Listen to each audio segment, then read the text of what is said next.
السلام علیکم ورحمۃ اللہ وبرکاتہ۔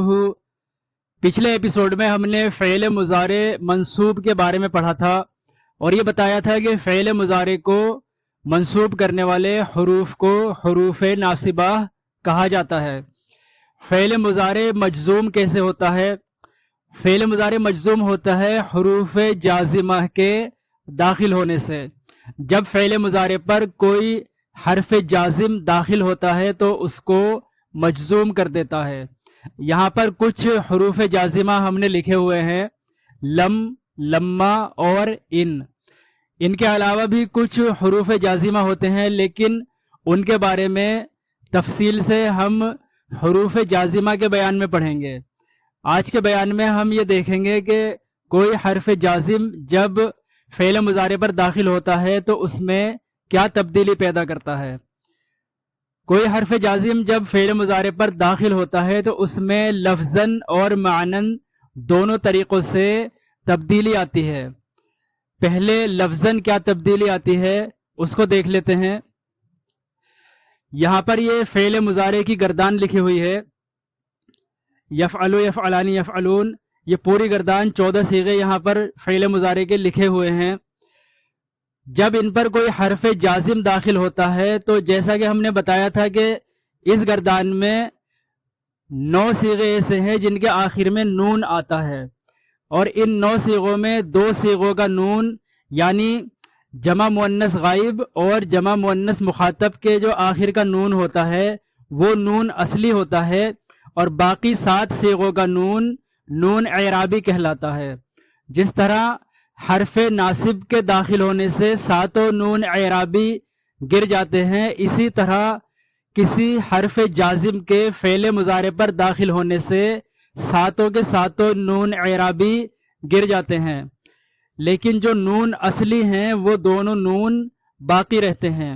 لفظاً ایک تغیر تو یہ آیا کہ 7 نون اعرابی گر جاتے ہیں، 1 2 3 4 5 6 اور 7، یہ 7 نون اعرابی کہلاتے ہیں۔ یہ 7 نون اعرابی حرف جازم کے داخل ہونے سے بھی گر جاتے ہیں۔ یہ 2 نون جو جمع مؤنث غائب اور مخاطب کے ہیں، یہ 2 نون اصلی ہیں، یہ باقی رہتے ہیں۔ اس کے علاوہ دوسری تبدیلی یہ آتی ہے کہ جن 5 صیغوں میں آخری حرف پر پیش آتا ہے حرف جازم کے داخل ہونے سے، وہ پیش جزم میں بدل جاتا ہے۔ 1 2 3 4 اور 5، یہ 5 صیغوں میں آخر میں پیش آ رہا ہے۔ جب اس پر کوئی حرف جازم داخل ہوتا ہے تو اس پیش کو جزم سے بدل دیتا ہے۔ یہ دیکھیے یہاں پر ہم نے فعل مضارع کی گردان پر حرف جازم لم داخل کیا، اور جیسا کہ ابھی بتایا تھا کہ کسی حرف جازم کے فعل مضارع پر داخل ہونے سے جن 5 صیغوں کے آخری حرف پر پیش ہوتا ہے وہ جزم سے بدل جاتا ہے۔ جیسا کہ یہاں دیکھ پا رہے ہیں آپ، یہ 5 صیغے جن کے آخر میں لام کے اوپر پیش تھا وہ جزم سے بدل گیا ہے۔ دوسری تبدیلی یہ بتائی گئی تھی کہ 7 نون اعرابی گر جاتے ہیں۔ جن 7 صیغوں میں نون اعرابی تھے، لم کے داخل ہونے سے ان 7 صیغوں کے نون اعرابی گر گئے۔ یہ یفعلانی تھا، یہاں پر نون اعرابی گر گیا۔ یفعلونا کا یہ بھی نون اعرابی گر گیا، یہاں اس کا نون اعرابی، اور ان 4 صیغوں کے نون اعرابی گر گئے۔ لیکن یہ 2 صیغے جمع مؤنث غائب اور جمع مؤنث مخاطب کے ایسے ہیں جن کے بارے میں بتایا گیا تھا کہ ان کا نون اعرابی نہیں ہوتا۔ حرف ناصب یا حرف جازم کے داخل ہونے سے یہ نون نہیں گرتا کیونکہ یہ نون اعرابی نہیں ہوتا۔ یہاں پر لم داخل ہونے سے اس میں لفظاً کوئی تبدیلی نہیں آئی ہے، کیونکہ یہ نون اعرابی نہیں ہے، اس لیے اس کا نون نہیں گرا، اور اس کا زبر بھی اپنی جگہ پر باقی رہتا ہے کیونکہ یہ مبنی ہوتا ہے، اس کا زبر تبدیل نہیں ہوتا۔ حالانکہ معنی کے اعتبار سے اس میں تبدیلی آتی ہے، باقی سارے صیغوں میں آتی ہے، ان میں بھی آتی ہے، لیکن لفظاً ان میں کوئی تبدیلی نہیں آتی۔ یہ تو وہ تغیر تھا، وہ تبدیلی تھی جو لفظ کے اعتبار سے آتی ہے۔ فعل مضارع پر جب کوئی حرف جازم داخل ہوتا ہے تو لفظ کے اعتبار سے جو تبدیلی آتی ہے اس کے بارے میں ہم نے پڑھ لیا۔ اب معنی کے اعتبار سے کیا تبدیلی آتی ہے؟ لم کے داخل ہونے سے فعل مضارع ماضی منفی بن جاتا ہے، یعنی فعل مضارع پاسٹ ٹینس میں تبدیل ہو جاتا ہے، نیگیٹو بن جاتا ہے، ماضی منفی یعنی پاسٹ ٹینس کا نیگیٹو بن جاتا ہے۔ یفعلو کے معنی تھے کرتا ہے یا کرے گا وہ ایک آدمی، واحد مذکر غائب کا صیغہ ہے، یفعلو کرتا ہے یا کرے گا وہ ایک آدمی۔ جب اس پر لم داخل ہوا تو یہ کیا ہو گیا؟ لم یفعل۔ تو لم یفعل کے معنی ہوتے ہیں نہیں کیا اس ایک آدمی نے، تو یہ فعل مضارع سے ماضی منفی بن جاتا ہے۔ یفعلو کرتا ہے یا کرے گا وہ ایک آدمی، لم یفعل نہیں کیا اس ایک آدمی نے، اس ایک مذکر نے۔ اسی طرح سارے صیغوں میں تبدیلی آتی ہے، لم یفعلا نہیں کیا ان دو آدمیوں نے، لم یفعلو نہیں کیا ان سب آدمیوں نے، ان سب مذکر نے۔ اسی طرح پوری گردان کرتے چلے جائیے، سارے کے سارے صیغے ماضی منفی میں بدل جاتے ہیں۔ دوسرا حرف جازم لما، اس کے داخل ہونے سے بھی فعل مضارع ماضی منفی ہی بنتا ہے، لیکن اس میں تھوڑا فرق آتا ہے۔ یفعلو کرتا ہے یا کرے گا وہ ایک آدمی، لم یفعل نہیں کیا اس ایک آدمی نے، لما یفعل اب تک نہیں کیا اس ایک آدمی نے۔ لم اور لما میں اتنا فرق ہے، لم یفعل نہیں کیا، لما یفعل ابھی تک نہیں کیا۔ باقی لفظاً ساری تبدیلی وہی آئے گی جو لم کے داخل ہونے سے آتی ہے، وہی تبدیلی لما کے داخل ہونے سے آئے گی، لیکن معنی میں صرف تھوڑا سا فرق ہے۔ لم یفعل نہیں کیا، لما یفعل ابھی تک نہیں کیا۔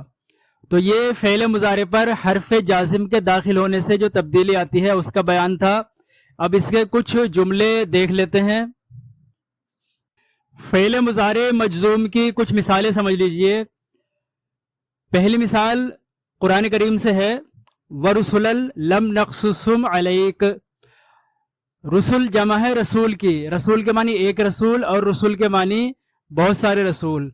وَرُسُلًا اور بہت سارے رسول ایسے ہیں، لم نقصصہم کہ ہم نے ان کا قصہ نہیں بیان کیا، ان کا واقعہ نہیں بیان کیا، علیک آپ پر، یعنی بہت سارے رسول ایسے ہیں جن کے واقعات ہم نے آپ سے بیان نہیں کیے۔ یہ اللہ تبارک و تعالی رسول پاک صلی اللہ تعالی علیہ وسلم سے فرما رہے ہیں۔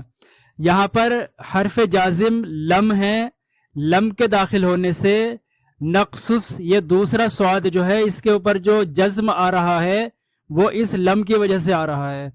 یہ نقصص جو ہے یہ نقصو تھا، نقصو یعنی اس میں دو سواد جمع ہو گئے، نقصصو سے دونوں سواد ایک جگہ اکٹھا کر کے ان پہ تشدید لگا دی تو وہ نقصو ہو گیا، لیکن لم کے داخل ہونے سے یہ مجزوم ہو گیا، یہاں اس کے اوپر جزم آ رہا ہے۔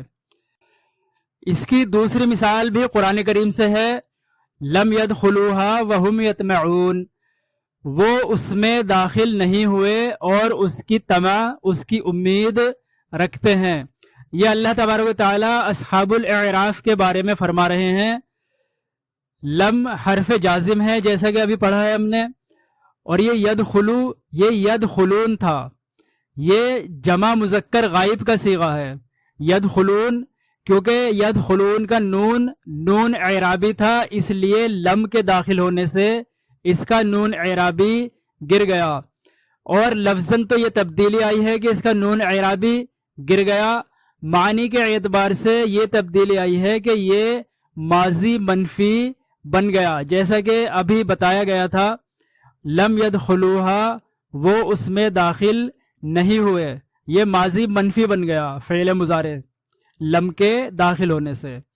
تیسری مثال بھی قرآن کریم سے ہے، اس میں لما آیا ہے، لما یدخل الایمان فی قلوبکم، ایمان داخل نہیں ہوا ہے اب تک ان کے دلوں میں، لما یدخل الایمان فی قلوبکم یعنی ابھی تک، اب تک ان کے دلوں میں ایمان داخل نہیں ہوا ہے۔ یہاں پر لما حرف جازم ہے اور یہ فعل یدخلو تھا، یدخلو تھا، لیکن لما کے داخل ہونے سے یہ مجزوم ہو گیا، یہاں پر جزم تھا۔ لیکن قاعدہ یہ ہے کہ جب کسی لفظ کو جو مجزوم ہو اس کو اس کے بعد والے لفظ سے ملاتے ہیں تو زیر لگا کر ملایا جاتا ہے۔ جو فعل مجزوم ہو اس کو اگر اس کے بعد والے لفظ سے ملایا جائے گا تو اس کو زیر لگا کر ملایا جاتا ہے۔ یہاں پر اس لیے زیر آیا ہے، ویسے یہ مجزوم ہے۔ لما يدخل الایمان فی قلوبکم، اور ایمان ان کے دلوں میں ابھی تک داخل نہیں ہوا ہے۔ تیسرا حرف جازم ان ہے، ان کی دو مثالیں بھی دیکھ لیجئے، یہ قرآن کریم سے نہیں ہے۔ ان میں اور لم اور لما میں فرق یہ ہے کہ ان دو جملوں پر داخل ہوتا ہے۔ یہ فعل کا جو صیغہ ہوتا ہے یہ اپنے آپ میں ایک جملہ ہوتا ہے کیونکہ فاعل اسی کے اندر پوشیدہ ہوتا ہے۔ یہ تفعلو تھا، یہ افعلو تھا، ان کے داخل ہونے سے یہ دونوں مجزوم ہو گئے۔ ان تفعل افعل، اگر تو کرے گا تو میں بھی کروں گا، یہ ان حرف جازم ہے، فعل مضارع پر داخل ہوتا ہے، دو جملوں پر داخل ہوتا ہے، یہ ایک پر داخل نہیں ہوتا۔ ان تفعل افعل، اگر تو کرے گا تو میں بھی کروں گا، یہ واحد مذکر غائب کا صیغہ ہے اور یہ واحد متکلم کا صیغہ ہے۔ ان تفعل افعل، اگر تو کرے گا تو میں بھی کروں گا۔ ان تکتبو اکتب، یہ تکتبو تکتبون تھا، اس کا نون اعرابی حرف جازم ان کے داخل ہونے سے گر گیا۔ ان تکتبو، اگر تم لکھو گے، یعنی تم سب لوگ، تم سب مذکر، یہ جمع مذکر مخاطب کا صیغہ ہے۔ ان تکتبو اکتب، اگر تم سب لکھو گے تو میں بھی لکھوں گا۔ ان تکتبو اکتب، اگر تم سب لکھو گے تو میں بھی لکھوں گا۔ تو یہ تو تھا فعل مضارع مجزوم کا بیان، اس میں کچھ حروف جازمہ کے بارے میں بھی ہم نے معلومات حاصل کی۔ حروف جازمہ کا مفصل بیان حروف جازمہ کے ہی عنوان سے ہم آگے پڑھیں گے، اور اس میں بقایا جو حروف جازمہ ہیں ان کے بارے میں بھی پڑھیں گے اور ان کا کیا عمل ہوتا ہے، اور ان کی پوری تفصیل اس بیان میں پڑھی جائے گی۔ اب ہمارا یہ حروف